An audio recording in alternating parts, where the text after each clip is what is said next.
Okay, we got 2 more to go, so give us 10 more minutes and you'll be on your way to lunch. We're going to be quick. Our next speaker is Senator Grothman.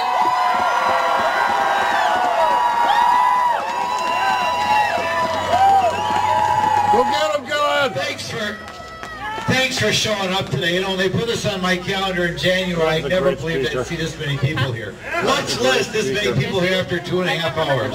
So thanks for being here. He's actually my state senator, so. But I see this speak. I got to mention 2 things in past, and a lot of people have already talked about everything. But this is very important, not just for the state of Wisconsin, but for the United States. Okay? We all know that on a federal level, in a couple of years, we are on the verge of collapse. 40% of every dollar spent by our government is borrowed. And that's because politicians of both parties have refused to say no. Right? Finally, in the state of Wisconsin, we have one politician who, after my entire lifetime, one politician who happens to be a Republican, who said no. And you know why politicians don't say no? Because the first time we found a politician to say no, they tried to recall. Right?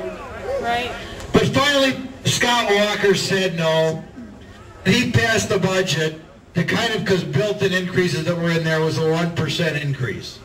Now think about it. If Scott Walker gets called for a budget that's a 1% increase, and on a national level, 40% of every dollar spent is borrowed, can our country really survive?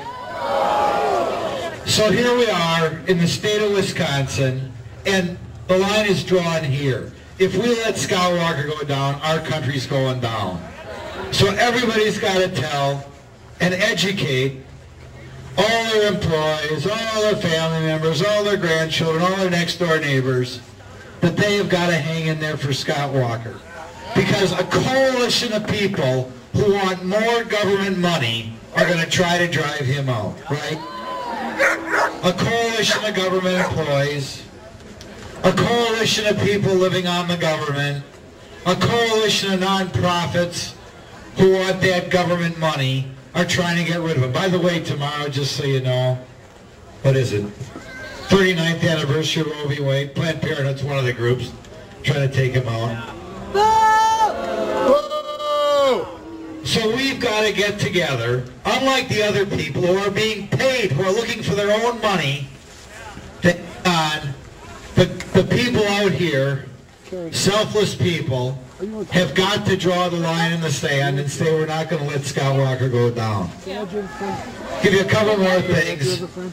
Alex de Tocqueville in the 19th century toured America. He said America's going to exist until these people realize they can vote themselves anything.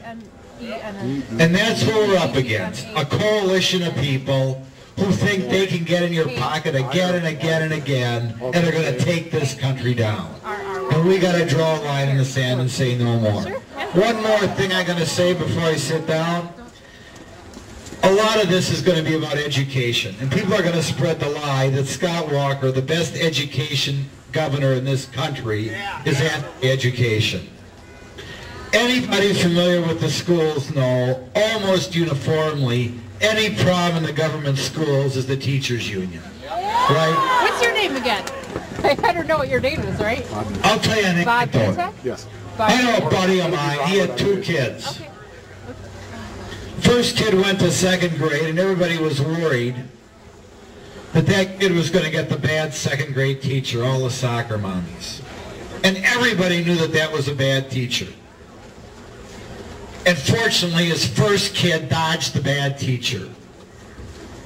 8 years later, his 2nd kid went to the same school, and they were still worried that the 2nd kid wasn't going to dodge the bad teacher. And that's something. I'll give you one more anecdote on the schools. Talking to a superintendent. He had a horrible teacher in that school. And him and all the other teachers made fun of the horrible teacher. Man, that guy was so bad, he was funny. And then the superintendent tried to get rid of the bad teacher. You know what all the teachers who were making fun of him did?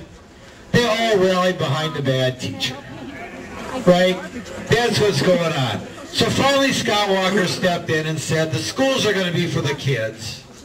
They're not going to be for the teachers union, and the teachers union is coming after them. So we got to fight for this, not only for the good of the country and the economic viability of the country, we got to fight this one for the kids because we care about the kids. Unlike the teachers union, it's going to be all out there to protect the bad teachers and don't care about the kids. So now, right? Well, I better sit down because you must be free to death. But thanks for being here.